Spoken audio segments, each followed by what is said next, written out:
MySQL के इस video में आपका स्वागत है। दोस्तों, लास्ट वीडियो में हमने सीखा था कि किस तरीके से हम टेबल में रिकॉर्ड इंसर्ट कर सकते हैं, जिसके लिए हमने इंसर्ट इनटू स्टेटमेंट का प्रयोग किया था। तो अगर आपने वो वीडियो नहीं देखा है तो पहले आप वो वाला वीडियो देख लीजिए। तो इस वीडियो में हम सीखने वाले हैं कि किस तरीके से अगर हमने जो टेबल बनाई है उसमें रिकॉर्ड इंसर्ट किए हैं और अगर वही सारे रिकॉर्ड्स हमें डिस्प्ले करने हैं तो वो कैसे कर सकते हैं। तो उसके लिए हम लोग यहाँ पर सिलेक्ट क्वेरी का यूज करते हैं। सिलेक्ट क्वेरी एक जो है वो डीक्यूएल कमांड कहला सकती है। आपको याद होगा कि मैंने आपको स्टार्टिंग में बताया था कि हमारे पास जो माइस्क्यूएल में जितनी भी कमांड्स होती हैं, है ना, उनका जो सेट होता है वो डिफरेंट हम कैटेगरीज में डिवाइड करते हैं। तो उनमें से एक कैटेगरी होती है हमारी डीक्यूएल। डीक्यूएल का मतलब होता है डेटा क्वेरी लैंग्वेज। तो जो सिलेक्ट कमांड है वो डेटा क्वेरी लैंग्वेज के अंतर्गत आने वाली एक कमांड है या स्टेटमेंट है। अब देखिए, कई बार मैं यहाँ पर वीडियो के दौरान मैं आपको कह देता हूँ कि कमांड है या स्टेटमेंट है या क्वेरी है, तो तीनों का मतलब सेम होता है, तो इसमें आप कंफ्यूज मत होइएगा। तो चलिए हम देखते हैं कि किस तरीके से हम सिलेक्ट कमांड के थ्रू हम डेटा को डिस्प्ले करा सकते हैं। तो यहाँ पे आपको मालूम होगा कि हमने ऑलरेडी एक डेटाबेस बना के रखा है कंप्यूटर हिंदी नोट्स नाम से, और उसके अंदर हमारे पास एक पर्सन नाम की टेबल है। तो उस पर्सन नाम की टेबल में हमारे पास रिकॉर्ड हैं जो हमने पिछले वीडियो के दौरान एंटर किए थे।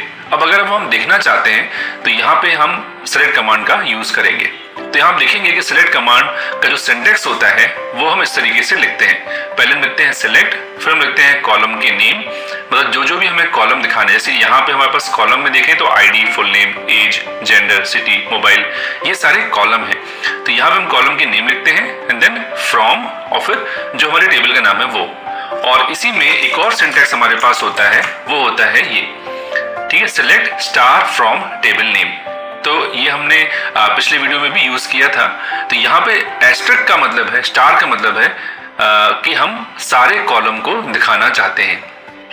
तो ये हमारे ऊपर डिपेंड करता है कि हम अगर हमें सिर्फ कुछ कॉलम ही वहाँ पे डिस्प्ले कराने हैं या हमें सारे कॉलम दिखाना है, तो उसके लिए हम स्टार का यूज करते हैं। चलिए हम देखते हैं कि इन सारी कमांड्स को हम कैसे यूज करते हैं। तो सबसे पहले हम देखेंगे जो हमारे पास सिंपल कमांड है, that is select star from और हमारी टेबल का नाम जो कि पर्सन है। तो आप देखोगे कि यहाँ हमारे पास जो हमारे रिकॉर्ड्स हैं वो आपको यहाँ पे डिस्प्ले हो रहे हैं। तो स्टार का मतलब, अगेन मैं आपको बता दूं, स्टार का मतलब है कि सारे कॉलम। तो अगर आप इसको पढ़ोगे इस कमांड को तो आपको समझ में आएगा इजीली कि I want to select all the columns from person.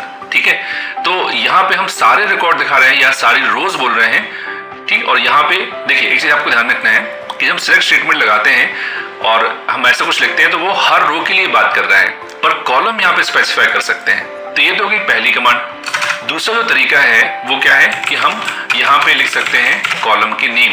जैसे हमने कहा हमें आईडी, फुल नेम और जेंडर हमें बस चाहिए है, ठीक है, और यहाँ पे दिया फ्रॉम पर्सन। तो इस कमांड को जब हम एग्जीक्यूट करेंगे तो हमें आउटपुट में आप देखेंगे कि हमें क्या मिल रहा है कि यहाँ पे हमारे पास कॉलम जो है वो आईडी, फुल नेम और जेंडर है, बाकी रोज हमें यहाँ पे सारी मिल रही हैं। तो इस तरीके से हम लोग अगर कॉलम लिखेंगे तो हम सिर्फ वो कॉलम ही देख पाएंगे, आईडी, फुल नेम और जेंडर। अभी तो मैंने लाइन से लिख दिए हैं, बट हम ऐसा भी लिख सकते हैं। तो हम लिखा सिलेक्ट, हमें आईडी चाहिए और हमें फुल नेम चाहिए और उसके बाद हमें चाहिए सिटी और उसके बाद हमें सब चाहिए एज, ठीक है। तो यहाँ पे आप देखोगे कि हमने ऑर्डर जो है कॉलम का वो चेंज कर दिया है। तो इट डजंट मैटर कि आप कौन सा कॉलम कहाँ पे लिख रहे हो, ठीक है, बस आपको यहाँ पे कॉलम के नेम लिखने होते हैं। अब एक और लास्ट हम यहाँ पे स्टेटमेंट देख लेते हैं कि अगर मान लीजिए कि जिसको हम बोलते हैं एलियसिंग, ठीक है, एलियस मतलब रीनेम करना, कि जब हम डेटा को डिस्प्ले कर रहे हैं तो हम सपोज चाहते हैं यहाँ पे कि जो फुल नेम है उसकी जगह पे नेम अकेला लिखा आना चाहिए। ध्यान रखिएगा, ये मैं टेबल के कॉलम को रीनेम करने की बात नहीं कर रहा हूँ। अगर टेबल के कॉलम को रीनेम करना है तो उससे तो हम ऑल्टर कमांड यूज करेंगे। तो उसका भी वीडियो मैंने आपको ऑलरेडी बना के मैंने उसको बता चुका हूँ आपको। अगर वीडियो आपने नहीं देखा है तो उसकी लिंक भी आपको डिस्क्रिप्शन में मिल जाएगी। तो यहाँ पे हम अभी क्या करने वाले हैं, बस कि दिखाते समय हमें नाम चेंज करना है। तो उसके लिए हम क्या लिखेंगे, हम इसी कमांड को कॉपी कर लेते हैं, यही कमांड लिखने वाले हैं। तरीका सिलेक्ट आईडी और फुल नेम और यहाँ लिखेंगे हम एज नेम। तो एज जो होता है उसके थ्रू, एज कीवर्ड के थ्रू हम किसी भी कॉलम को टेम्पररी रीनेम कर सकते हैं जब हम उसको डिस्प्ले कर रहे हैं। तो आप देखोगे यहाँ पे, तो यहाँ पे कॉलम का नेम फुल नेम है, बट इस वक्त यहाँ पे उसका नाम क्या आ रहा है, नेम आ रहा है। तो इस तरीके से दोस्तों हम लोग सिलेक्ट कमांड के थ्रू ये बेसिक जो डेटा को हमें दिखाना है, डिस्प्ले कराना है, वो हम लोग कर सकते हैं। तो आने वाले वीडियोस में अभी हम लोग सिलेक्ट के बारे में बहुत सारे वीडियोस बनाएंगे जिसमें हम जानेंगे कि फंक्शंस कैसे लगाते हैं, डिफरेंट जो क्लॉज होते हैं वो कैसे इंप्लीमेंट करते हैं। तो मुझे उम्मीद है कि इतना तो आपको समझ में आ ही गया होगा कि सिलेक्ट स्टेटमेंट या सिलेक्ट क्वेरी का यूज हम लोग किस लिए करते हैं। तो अगली वीडियो में मिलेंगे, जब तक के लिए धन्यवाद।